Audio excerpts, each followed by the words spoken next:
కులమతాలు ఏమైనా పర్యావరణ పరిరక్షణకు చేపట్టే పనులు ఆపత్కాలంలో ఆ పన్నులను ఆదుకునే సేవలు సమాజానికి ఆదర్శప్రాయమని పౌర సంక్షేమ సంఘ కన్వీనర్ దూసలపూడి రమణరాజు పేర్కొన్నారు. పుట్టుకతో 21 ఏళ్ల పెద్ద కుమారుడికి 90% బుద్ధిమంద్యం మానసిక వికలాంగత్వం ఏర్పడటం, 17 ఏళ్ల రెండవ కుమారుడికి 10 ఏళ్ల వయసు నుండి క్యాన్సర్ సోకటం, భర్తకు మతిస్థిమితం కోల్పోవటం, ఇది చాలదన్నట్టుగా టైలరింగ్ పనితో ఆ కుటుంబాన్ని చూసుకున్న గృహిణికి ఏ పని చేయలేని నరాల బలహీనత, 2 కిడ్నీలు దెబ్బతినే ఆపరేషన్ కావటం, ఒకే కుటుంబంలో నలుగురికి తీవ్ర అనారోగ్య బెడద రావటం చూసిన వారెవరికైనా మనస్సు చలించిపోతుంది.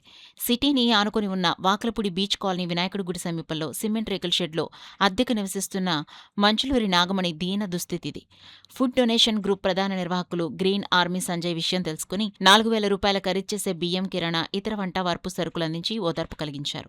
రమణరాజు మాట్లాడుతూ విద్యావంతుడైన గ్రీన్ ఆర్మీ సంజయ్ స్వయం కృషితో స్పందన డెకరేషన్ టెంట్ హౌస్ ద్వారా స్థిరపడి తన ఆదాయంలో మరికొంత మందిని భాగస్వామ్యం చేసుకుని ఆ పన్నులకు స్వాంతన చెందే ఆహార సేవలు నిర్వహించడం ప్రతి ఒక్కరికి ఆదర్శప్రాయమన్నారు.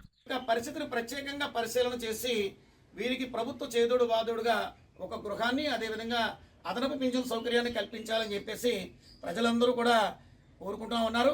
అదేవిధంగా దాతలు కూడా ఇప్పుడు ప్రస్తుతం వీళ్ళు ఇక్కడ వాకలపూడి బీచ్ కాలనీలో వినాయకుడి గుడి దగ్గర ఉన్నటువంటి 2-257 అద్దె గృహంలో సిమెంటు రేకుల షెడ్లో వీళ్ళు నివాసం ఉంటా ఉన్నారు. కాబట్టి ఎవరైనా సరే కూడా వీరికి సహాయం చేయాలని అనుకుంటే మీరు ఇచ్చే నిత్యావసర సరుకులు కానీ, బియ్యం కానీ, ఈ వస్తువులు తెచ్చి వారికి నేరుగా అందించి ఈ కుటుంబం పడేటువంటి కష్టాలను ఒకసారి మీరు కూడా చూడండి. దయచేసి ప్రతి ఒక్కరు కూడా వీళ్ళని ఆదుకునేటువంటి సేవా కార్యక్రమాల్లో ఉంటే అది హిందూ అయినా, ముస్లిం అయినా, క్రైస్తవైనా, ఏ మతం అయినా సరే కూడా భగవంతుడు మేము అందరినీ కూడా కాపాడేటువంటి అవకాశం ఇస్తాడు.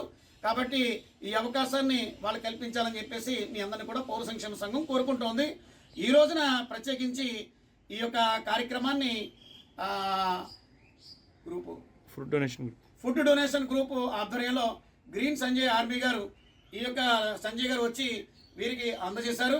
గ్రీన్ సంజయ్ ఆర్మీ గారు అంటే కాకినాడ నగరంలో దాదాపుగా 3,000 మొక్కల్ని ట్రీ గార్డుల ఏర్పాటుతోటి చక్కగా పర్యావరణానికి మేలు చేసి, ఈ రకంగా ఎవరైనా అన్నార్తులు, ఆపనులు ఉంటే వారికి స్వచ్ఛందంగా ప్రచారంతో ప్రమేయం లేకుండా వారికి సహాయ కార్యక్రమాలు అందించేటువంటి కార్యక్రమాలు నిర్వర్తిస్తూ ఉంటారు.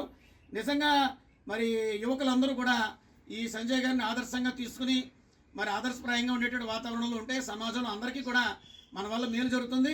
మనం ఎప్పుడైనా కష్టాల్లో ఉంటే భగవంతుడు మనకి ఎప్పుడు కూడా సహకరిస్తాడు. కాబట్టి అందరూ కూడా ఈ సన్మార్గంలోకి రావాలని చెప్పేసి మీ అందరిని కూడా కోరుకుంటున్నాం.